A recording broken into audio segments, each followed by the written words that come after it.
glad to have the opportunity to discuss it in further detail. The main speaker on LR's behalf today is Sean Wilson, who's LR's CIO Managing Principal, and he will be walking through the discussion points that we have put together for today's presentation. Sean, it's a pleasure to have you. Yeah, thanks. And I think the problem with the technical difficulties, because we're in New York and it's a developed country and the infrastructure is not as good as the frontier world. I bet if we did it from our office in Hanoi, we would have had no problem. For sure. But let's get to it. So there's a lot to discuss, and a lot of these topics we can go into more detail. Hopefully, we'll have some time at the end for some questions. But the topics we're going to talk about here is just defining what are frontier markets, some of the common misperceptions that we've encountered when talking to potential investors that are interested in this space, how they've been formed in the past, why allocate at all, what's going, what's the attraction to frontier markets, the challenges in investing in these markets as a manager, and also as a potential investor, what to look for when you're talking to managers, and then today, why today, and why not 5 years from now when they're more mature. So with that, let's just start with the easy part, which is what are frontier markets. And there are various major indices that follow them, from Morgan Stanley, Frank Russell, S&P. They all have different definitions of what makes a frontier market, but they have some common themes, and that is not too surprising. Has to do with the development stage of their economy, how deep and broad their equity markets are, and then also how accessible are these markets for foreigners. And based on that criteria, some will include and count them as emerging, or include them as frontier, or in many cases not count these countries at all.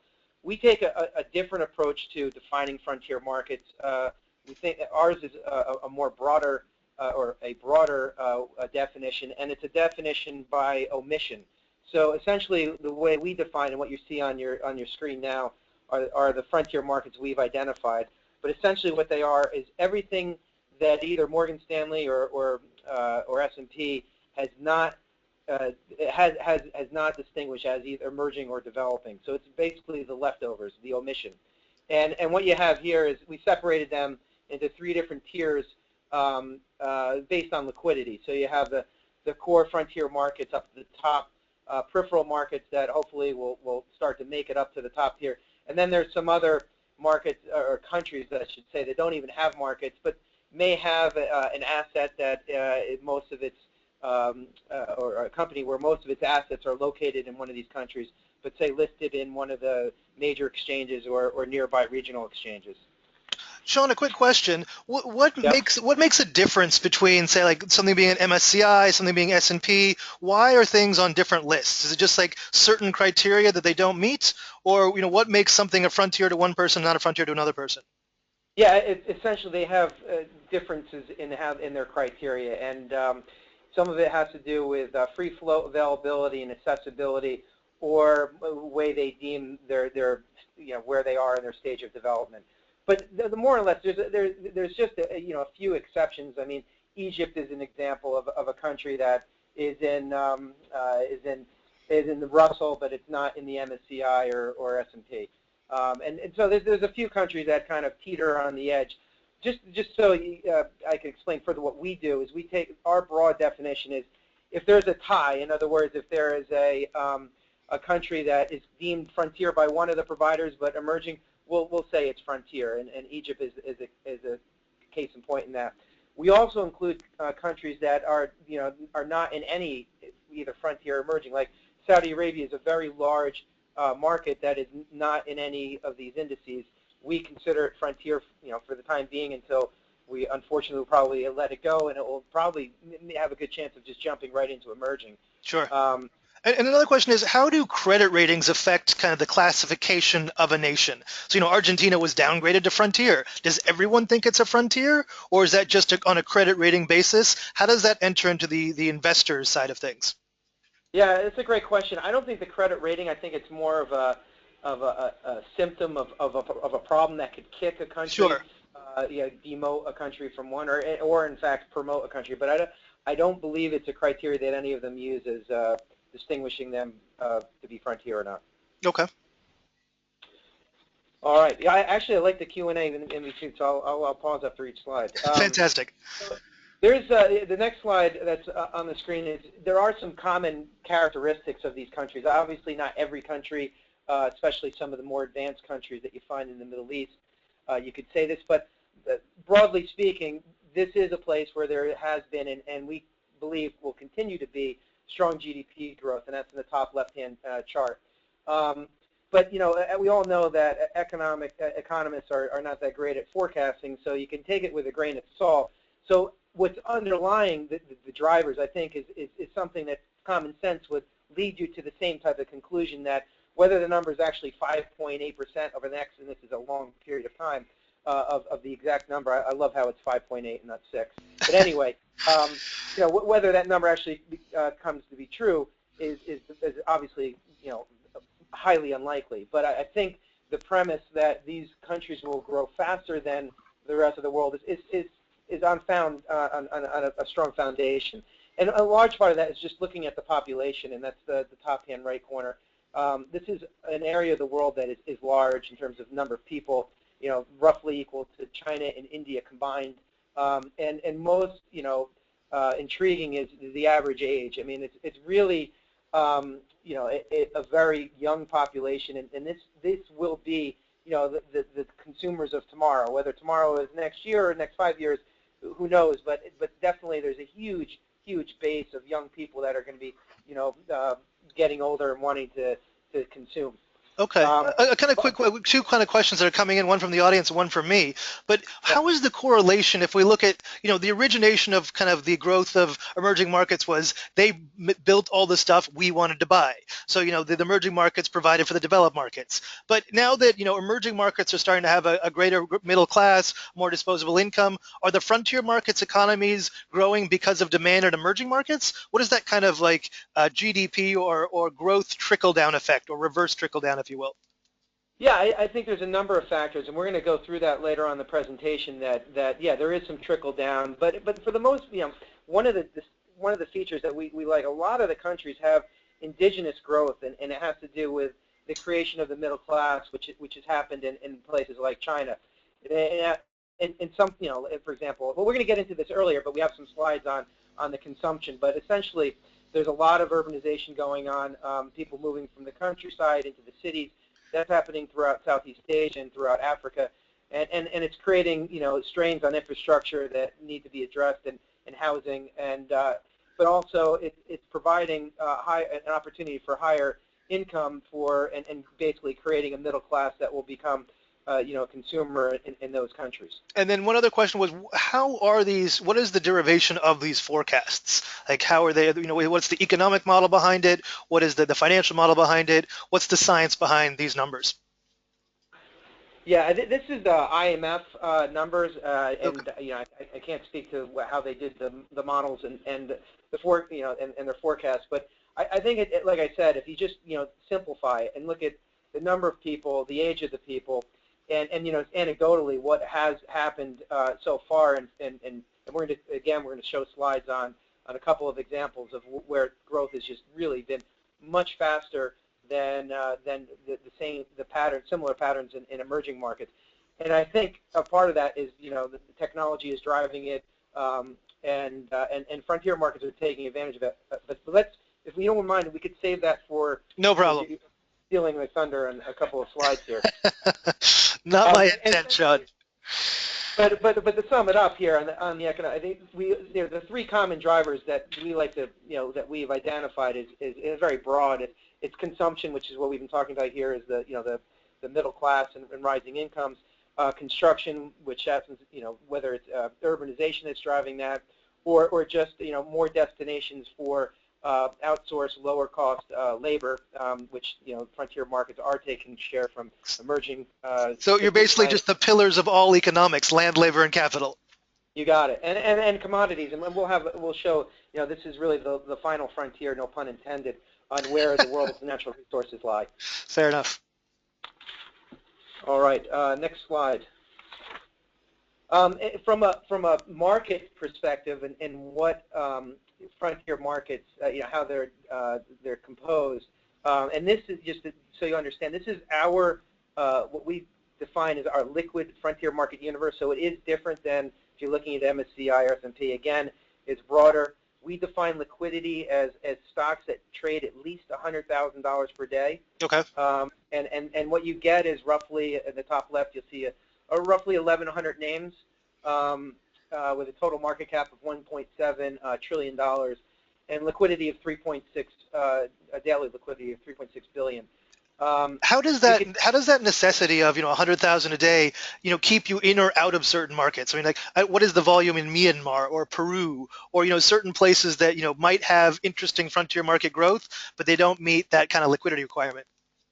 Yeah, that's a great question. I mean, for us at LR, we don't invest in companies that don't meet our liquidity threshold. Okay, fair. We've learned that liquidity is an important risk when talking about frontier, and we're going to get into that in a second. Yeah, I mean, you're right. Myanmar doesn't even have a stock market, but say Laos, which has a name or two on there, liquidity is just not that great. Or Tanzania, for example, has got a number of companies that are interesting, but they just don't trade. Sure. And if for maybe a retail investor, it might be fun if you can find a way to buy a Tanzanian stock, but for institutionals, I think it's really not appropriate. And what have you seen as the progression towards liquidity in your vast experience? What markets have been too illiquid for you, but have now progressed? Have gotten more FDI, so on and so forth, and now they have the liquidity that allows you to access them. Well, that's a great. I mean, it's happened throughout the frontier world. I mean, we were early investors in Bangladesh, and it was probably 10 years now. And I remember the daily liquidity back then was like $5 million a day. Okay. For the entire market, and now we're way over 100 million. Sure. It could be said for Vietnam. So, and the beautiful thing about frontier is that there's always a new market that's basically born every year. Yep. Whether it's Rwanda a couple of years, Cambodia or Laos.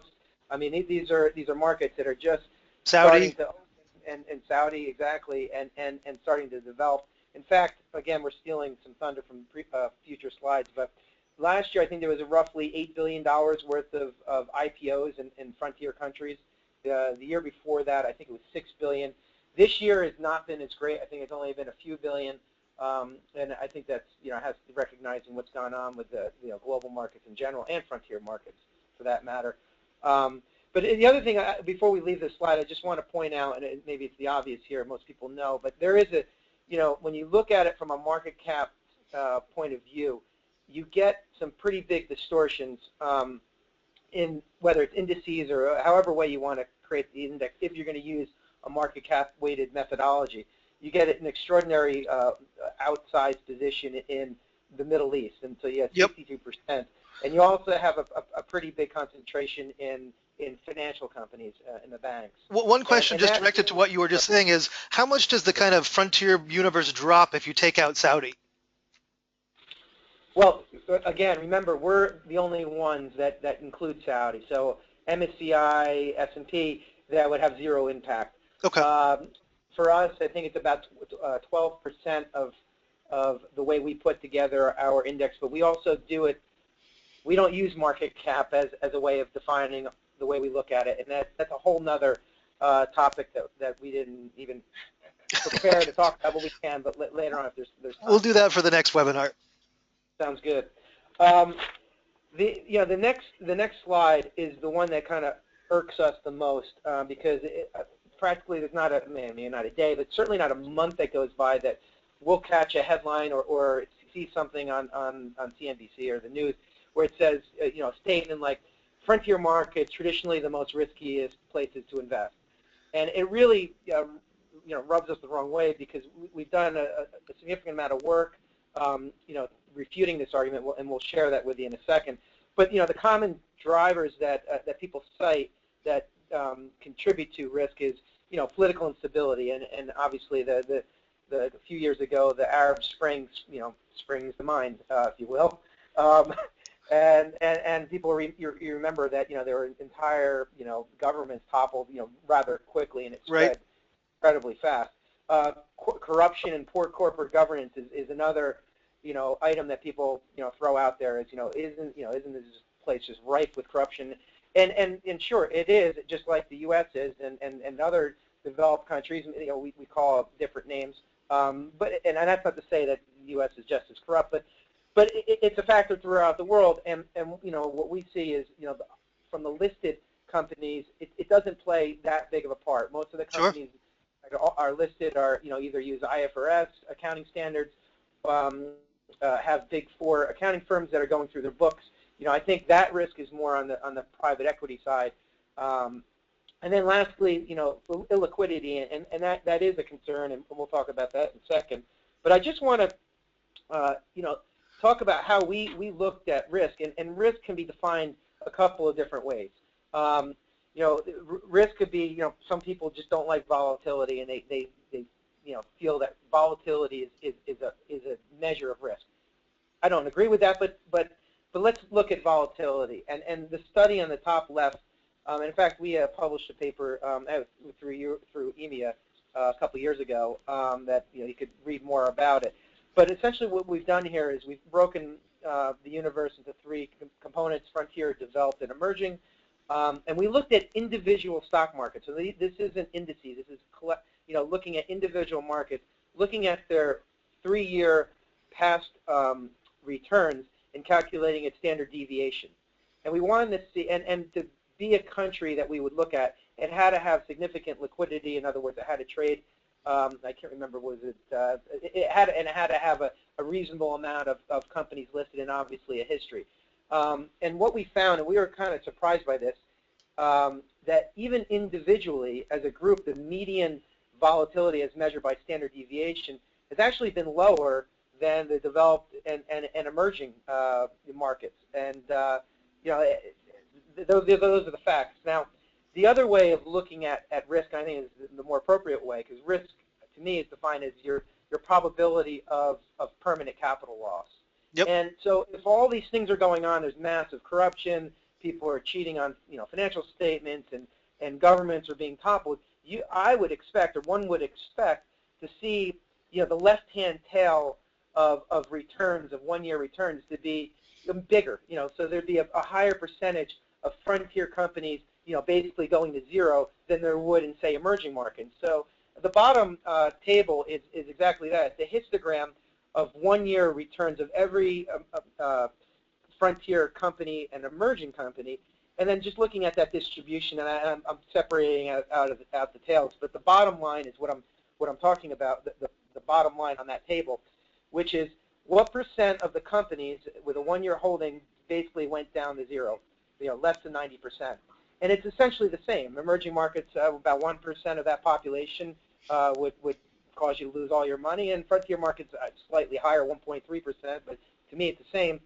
And then on the flip side, how about getting a double or more, and it's about the same, roughly 10% for both universes. We didn't do it for developed, but I'm guessing that you'd get similar type numbers. We got another question from the audience here that asks, does cross-listing or cross-border trading provisions make some otherwise low liquidity markets more attractive? The example being cross-border trade in East African community markets, for example, could make Tanzania companies eligible for investors. Ooh, good question. I'm going to answer a different question that's related. Okay. One of the things we see, and again, I'm stealing the thunder of my other slides, we're probably going to be done soon, is that the intra-correlations among these markets is very low. It's okay. Like 0.25, and in some cases negative. So some of the lack of cross-border has actually kept some countries immune to the volatility. Sure. And I think that plays a big part. Okay. I don't know if that helps. Well, then that's more on the risk side, but in terms of the liquidity side, if there's cooperation between a stronger or a weaker nation, does the liquidity of one provide to the other? The answer is I don't know. Fair. It's a good topic to dig into. Okay, moving on. Moving on. Let's see. Here, we just dived into political instability as one of the sources. Although I hopefully refute, at least with this audience, that really dipping your toe or into emerging or frontier shouldn't be any different. You have the same type of risk that you face. But let's just talk about political instability. And this is kind of interesting. This is the Wall Street Journal, or Heritage Foundation and Wall Street Journal Economic Freedom Rankings of a number of countries. And you see the BRICS down at the bottom, and there's an awful lot of frontier markets that actually score much better. The higher the score, the better here, with 3, Estonia, Mauritius, and Lithuania actually being, at least according to these this study, being less risky from a political instability than Germany. And the interesting thing, down below, we show that the change is actually in the right direction. In Africa and Asia Pacific, which are kind of the poster childs for corruption, are at least marginally improving. At least they're not getting worse. Sure. Do you see any kind of counterintuitive points where, if we're looking at the ease of doing business index or the heritage freedom of economics index, where if something is more difficult, there is potentially a better return, higher risk, higher reward type of situation, where, Hong Kong, what are the rewards going to be there, or Sweden, or, countries that work perfectly well? Did you ever see where, a low ranking can be more interesting? Yeah, I haven't done the work, but to us, the misperception is the opportunity. Sure, exactly. And the fact that the economists love to talk about the floods in Bangladesh, or the riots in Pakistan, and their exposure to Middle Eastern unrest, it creates the opportunity for long-term investors to really to understand that the risk is more sensationalized than actually reality suggests. And to us, that is the opportunity to come in and buy cheap assets. Okay. Liquidity, certainly it is cause for concern, and unfortunately, as a frontier asset manager, it constrains how big we can be in our frontier assets. And we take a conservative approach to building our portfolio. And like I said before, we only look at, we have a liquidity filter that we do. And based on the available liquidity, and our terms for redemptions, which are quarterly, we feel that somewhere around $800 million is probably the maximum for a frontier market portfolio to have the right liquidity given those redemption terms. But it's still plenty of liquidity out there for investors. $3.5 billion. Just to give that perspective, I'd say emerging markets probably 7 to 8 times more than that, but $3.5 billion is not bad. Total market cap, no, way more. Sorry, it's way more. Emerging markets, a little more than that. Total market cap 1.7 trillion, and there's 450 stocks that have at least $1 million per day. And again, we think liquidity risk is definitely a concern, but it's a risk that is at the fund manager level. So I'd encourage people who are interviewing frontier managers, ask them about how they are managing their liquidity, and look at their portfolio. We didn't show it in this slide, but we do bring in, or we upload all the publicly available information on mutual funds that own frontier securities. And we're actually quite surprised by some of the days worth of trading these mutual funds own of particular frontier names, and just question how stringent people have been in looking at the liquidity risk. So it's something that investors should definitely when they're interviewing their managers, really punch hard on this. Sure. A question that came in from earlier, when we were talking about the percentage of Saudi in the portfolios, of the kind of 1,082 companies, about how many listed in Saudi Arabia? That meet our liquidity criteria. I'm going to guess at around 100. Okay. 100 or 50. Yeah. And then those, approximately those that don't meet your requirements? Probably several hundred. Okay. 100. Fair enough. I'm guessing. Whoever it is, they could email us directly, and we can get the exact numbers. I just don't have that at the tip of my finger. No problem. If we look at performance of, this is the last 5 years, and then we also gave some backward-looking fundamentals of emerging. We're comparing it to emerging, and if you look at the cumulative return, Frontier is done well, 12% annualized, or 10% depending on which index you want to use. Emerging, obviously, especially recently, hasn't performed that well. It's interesting, the standard deviation for those that care about volatility, it's actually been lower, and that makes sense to us because of the lack of correlation among the constituents of frontier markets. But I think some people look at this as, because they have this misperception of risk as being not big enough, and the return should be greater. It's a valid concern. It's something that we talk to people all the time. But hopefully, as we continue on this presentation and we talk to people, get people excited about the growth potential and therefore the potential for outsized type returns coming from frontier markets. Looking back, the bottom table, which is showing the last 5 years worth of earnings growth, and this is where frontiers kind of comes up a little short. 3.5% versus 5.5% of emerging. Now there's a couple of huge caveats. One, I showed earlier, there's a huge share of Middle East influence on frontier as a group, and unfortunately during this 5-year period, you get the Arab Spring, which is did a lot of damage to earnings growth. If you look at it more like a 9-year growth, historic growth, that number goes up more like 8%, 8-9% for frontier. And more importantly, think if you look in the future, at least 8-9% earnings growth is sustainable and something to expect out of frontier companies as a group. Okay. The ROE has been basically the same with emerging, the less leveraged than emerging companies on the margin, and the evaluations are roughly the same with the same type of dividend yield. When we're talking about kind of growth and returns here, is there kind of any kind of self-fulfilling prophecy when you look kind of headline risk? So if floods in Bangladesh really aren't going to affect things, but everyone say they are, so people pull out money, things start going down a little bit because of the perception of what's going to happen as opposed to the reality.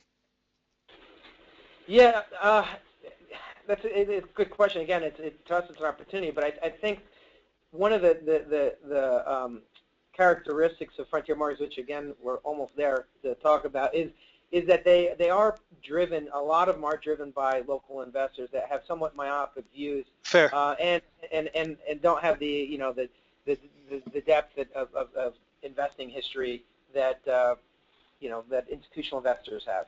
Okay. And I think that plays into that creates some pretty big booms and busts in the markets. And again, to us, it's opportunity. Okay. Next, again, we've already talked about this, but I just wanted to bring it up again. You have to take historical analysis, whether you're looking at returns or if you're asking a frontier manager to do attribution of their returns, looking at whether it's earnings growth, that there are major distortions that exist because of the dominance of the Middle East and also the financial sector. And this actually, the slide was pulled from another presentation, which is, so it's kind of out of context, but the deja vu all over again is referring to kind of Japan back in the early 90s and late 80s when it dominated the MSCI EFA index, and managers were finding all creative ways to downplay that so they could outperform in the EFA Light, there was EFA X Japan, but the same thing's happening all over again, and so hopefully lessons learned from those managers or investors that were looking at EFA back then can understand that looking at frontier, you're dealing with the same kind of stuff. So if you look at this slide here, the top 3 countries, and this is really interesting. Back going into the financial crisis, you had basically Kuwait and UAE making up 50% of the MSCI index. And 70% of the index was, if you add in Nigeria, you get 70%. Which wow. is, and to make it even, where the financial crisis really impacted the most was in the financial sector, and that was, over 60% of the indices leading into the financial crisis. So obviously returns are historical returns are going to be really impacted by this distortion in these indices. And so when looking at managers and looking at historical returns, you have to appreciate that when you try to extrapolate going forward. Okay. And again, we wrote a paper on this. I think it was published with you guys. Yep. That goes into more depth and And we will to all the attendees on the call, we will send out a link to that article along with the presentation after the webinar. Right. All right. So again, a reminder, we talked about this earlier. Why allocate to frontier markets going forward? And again, it's about economic growth. You see the similar type of trend line that frontier markets are going are doing versus emerging markets from a long time ago. The young population is really behind all this, and again, we're going to go through the three broad categories: the consumer, construction, and commodities. There's a ton of different cases we could show where the consumption is just booming, whether it's under penetration of banking and insurance, or car registrations, or sugar consumption, or protein consumption. There's a number of frontier countries that are on the cusp of just really breaking out. And so we picked cell phone subscribers just as to show what has happened, and it's pretty remarkable. It took 2 decades for the U.S. and Europe to accomplish. The frontier markets basically have done it in half that time. In 10 years, from 2000 to 2010, they basically eclipsed the number of cell phone subscribers in developed markets. So things like car registrations, which are booming in places like Pakistan, Vietnam, and Sri Lanka, we expect we could throw graphs of that as well. The next is the technology leap, that the advantage that they have. This is 3G, 4G smartphone subscribers, which we think is, at least in the telco space, another leg of growth. But just anecdotally, I mean, you'd never guess. There's a bank in Kenya, Equity Bank. I mean, they're really using technology to lower their costs, eliminate the need for building out branches, and enabling consumer or clients or customers of their bank that are very far from remote places from the city to be able to get small loans of up to $1,000, and it's really been through their phone. Sure. And they've been able to sustain ROE of that's underpinning their ROE of 30%.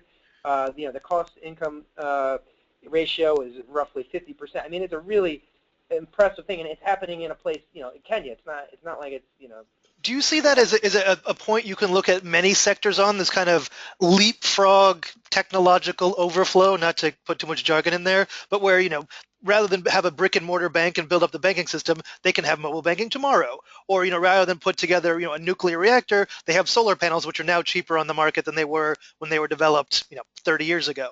So, where they can just kind of leapfrog into the present without the R&D, the development that needs to be done in the developed world. Yeah, I think the biggest place where that's happening is actually manufacturing. Okay. And combining the technology advances in manufacturing with low-cost labor base really makes frontier markets have a massive competitive advantage. And so yeah, we could have had some charts on that as well. But yeah, it's a great point. Okay. The other phenomenon that's happening, we picked Africa here because the economist was kind enough to have a nice graph that we they always do. That the same can be said for for Southeast Asia, and this is a move that has been played out in China, well, continues to be played out, where you have the migration from the rural cities into the inner cities, and that puts stress on infrastructure and housing needs, which underpins the construction boom that we see happening, and it also obviously raises the GDP per capita as they migrate to higher paying jobs, which leads to more consumer consumption. Sure. So, in the construction side, do you see a slant or an increment in any specific sector? Just because when you're looking at these underdeveloped markets that are now developing, they need Class A commercial real estate for multinationals moving in. They also need middle-income housing for people with growing middle-income growth. They need low-income housing, and they need high-income housing. Where do you across the spectrum, there is a need in emerging and frontier markets. Do you see it slanting any particular direction?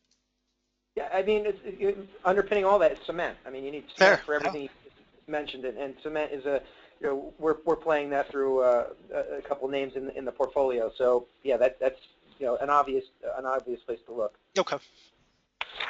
And then lastly, our third C, which is commodities. I said this earlier. This is really the final frontier for natural resources that happen to be, found in frontier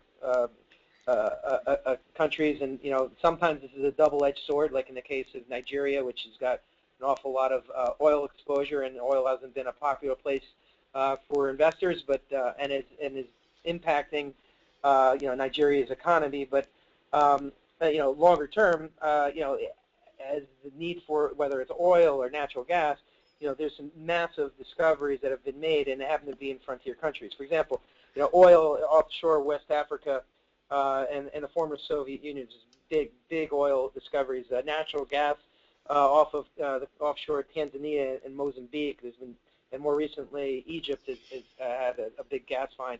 And then in the materials, the base metals, there's obviously places like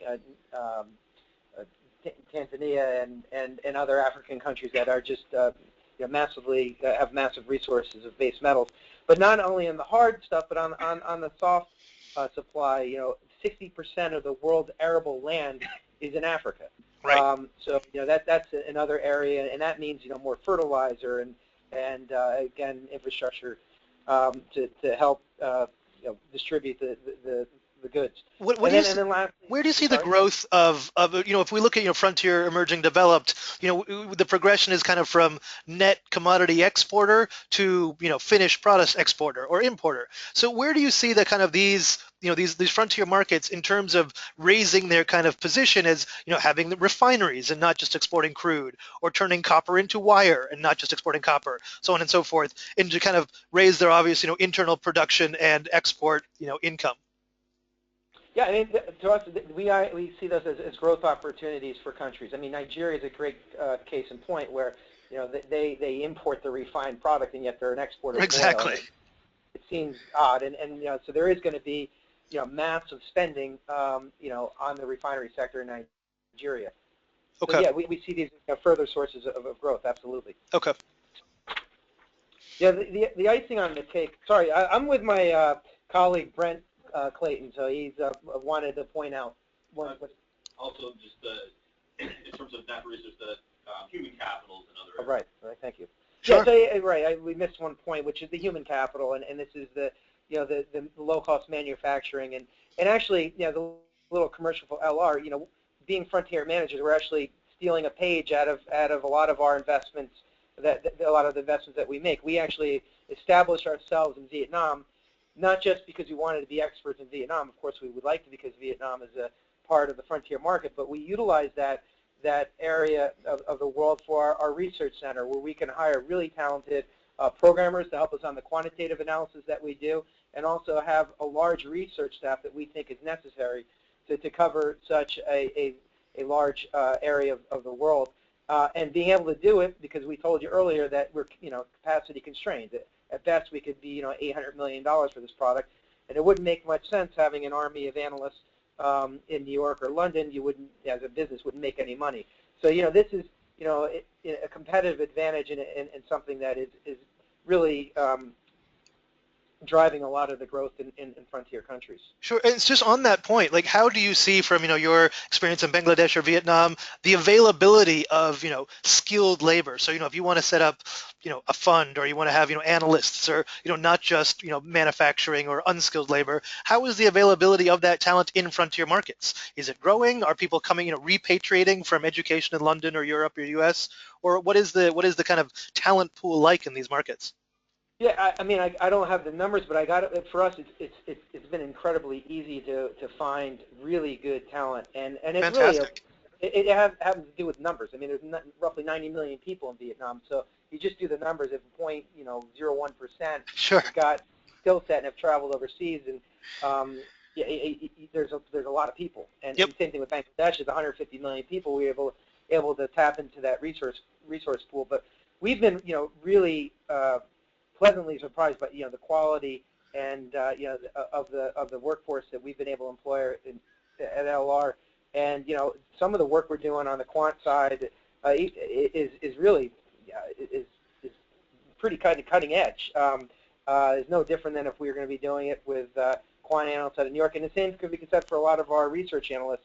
I could send over reports written by Vietnamese that have never even been outside of the country, and you would think they came from a Western established analyst. Incredible. The icing on the cake is the correlation. A lot of people make a big deal about the fact that, and I guess there is a deal to be made. Frontier markets have less correlation to either emerging or developed markets. But the one caveat I would put is, what's on the bottom line there is the VIX, and when the VIX spikes up, and the correlations start to go higher, and that's actually when you need them the most. Right. But what we think is the most important thing about when you talk about correlation is the lack of correlation amongst the countries, and this is really the secret sauce in terms of getting exposure to I was about to say volatile markets, but they're not. But getting exposure and being able to drive down your volatility of a portfolio of frontier countries. When you're looking at like non-correlative frontier market countries and the kind of diversification benefit that gives you, how does that factor in with kind of currency risk of having all these various nations with different that aren't correlated having various currency risks? How does that all come together? Give me a chance yeah, I mean, currency risk, we don't, it is a risk in frontier just as it is a risk in emerging or even developed countries. And there are some countries that are, net oil importers, for example, versus net oil exporters. And again, so you're going to have the diversification of the types of countries in frontier kind of gives you that natural hedge from being exposed to, currency devaluations. Part of the work that we do, I guess you would describe us as more bottom up, but it's hard not to look at the top down environment when going, looking for stocks. And a big part of our, where we identify potential places to do more due diligence is on, the economic stability of a country, and part of that is it feeds into, currency devaluation potential. The other thing to keep in mind that a lot of these countries are pegged to the U.S. dollar. For example, the Middle East, sure. A lot of the currencies there are pegged to the U.S. So I can't remember the statistics, but it's roughly 50% of the frontier markets are in some way, shape, or form pegged to the U.S. dollar. That should give a little bit of comfort, but it shouldn't give complete comfort because the peg is only as good until the peg is no longer pegged, and then you wake up one day and decide. So it doesn't, give you an excuse not to pay attention to what's going on from the macro point of view. Okay. And then the last, opportunity that we see, and we're going to get into this a little bit deeper in the next slide, is that there are these pricing opportunities as you would expect because it's an area of the world that doesn't have the same kind of coverage, the same type of eyes looking at it. As we said earlier, a lot of the markets are dominated by retail or local investors that don't have the history and knowledge of investing for long periods of time. Maybe that's an advantage. Some cynic would argue. But we think on the next slide that for all the the things that sources of what can make it inefficient, which are on the left-hand part of the slide, actually is what makes the challenge of investing in frontier markets. Sure. And so when you go interviewing frontier market managers, I would just you really need to. It's very easy for us to say, oh, they're so inefficient, no one's covering it. We're just going to go in and uncover it. They're there for a reason because it's challenging. It's hard to just keep on top of 50 plus fairly opaque markets. There's a lot of blind spots. Just knowing what happened yesterday or what's going on today. If you're traveling in Southeast Asia and there's stuff going on in Africa and you have a small team, it's going to be very difficult to just keep up to date on what's going on. Sure. there's, so just a quick question to that point. Like, where do you, in terms of, not to kind of put you on the spot, but, if with it being difficult to cover the world, as it were, where do you see the benefit of having kind of a pan frontier market fund versus being regionally specific? Like, I live in Argentina. It's easy for me to go to Chile, Brazil, whatever, know what's going on basically in my corner of the world. But when you're covering everything, around, how, what is the benefit of going pan regional as opposed to regional specific? Yeah, well, we think there's as you can imagine, because we're slightly biased, huge advantages to being pan-regional than just focusing on one region. And that, part of that has to do with liquidity. Okay. There's only so much available liquidity in the entire frontier market space.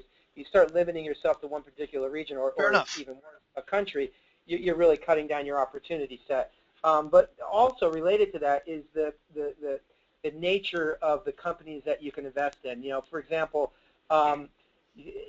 Middle East, you're gonna have a lot of financial companies. So you're gonna be really skewed to that type of. Okay, interesting. So you're not gonna get the same diversification and smattering of different industries if you look at it as a whole.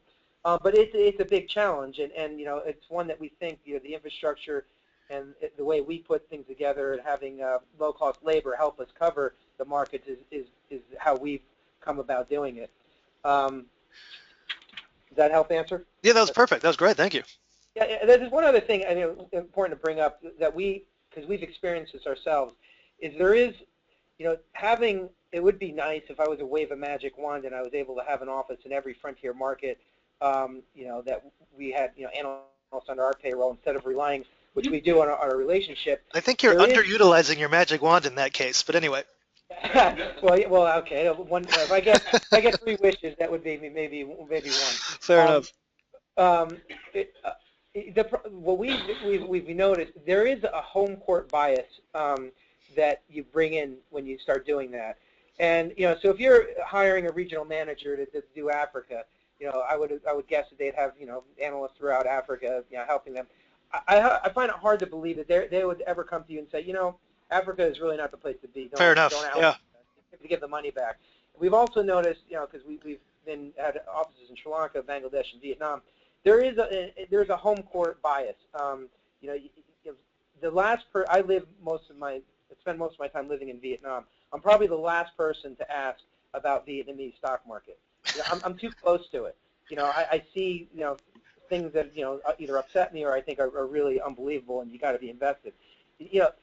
One of the biggest things that create anomalies is biases that are built into how people interpret information, and by having relying on entirely on your local team to provide you with local analysis, it can be dangerous. Okay. Yeah. Just I guess in summary here, we believe. Just real quick, just to put you on pause real quick. If anyone in the audience has any questions before we wrap up, please feel free to chat them to us through the system, or if not, email me at nate@emia, EMIA.org. And if we don't answer them on the call, I will get those questions over to Sean and Michael, and we'll get those answers out to you. Anyway, thank you, Sean. So continue. So I'm just going to wrap up here. We see frontier markets as being the driver of global growth over whatever number of a long time. We definitely believe risk in frontier markets is overblown. I think we've done a number of different interesting studies to at least make people believe differently. Liquidity risk is something that needs to be understood and managed by the manager, and as a buyer or investor of a frontier market product, it's something that you should definitely key on. There are pricing inefficiencies throughout the frontier markets, but they're there for a reason, and it's challenging to be able to identify them and exploit them on a systematic basis. But overall, frontier markets are a great complement to a global equity portfolio, and we hope that every institutional investor hires a frontier manager like us, so we can get this asset category bigger. Fantastic. So with 10 seconds left to go. I would really like to thank the guys from LR Global, Sean Wilson, Michael St.Germain. This has been a fantastic presentation. This will be turned into a white paper within a week or so, which we will send out to all attendees and will be available on the EMIA site. As I described at the beginning of the presentation, we will send out the deck and the link to LR Global's last paper they wrote for Alternative Emerging Investor Magazine. Again, if you have any questions that didn't get answered during the presentation, feel free to email me at nate@emia.org, and we'll make sure those questions get answered. So, gentlemen, thank you so much again for your time, and Nick. everyone have a fantastic evening. All right. Bye-bye. Bye-bye.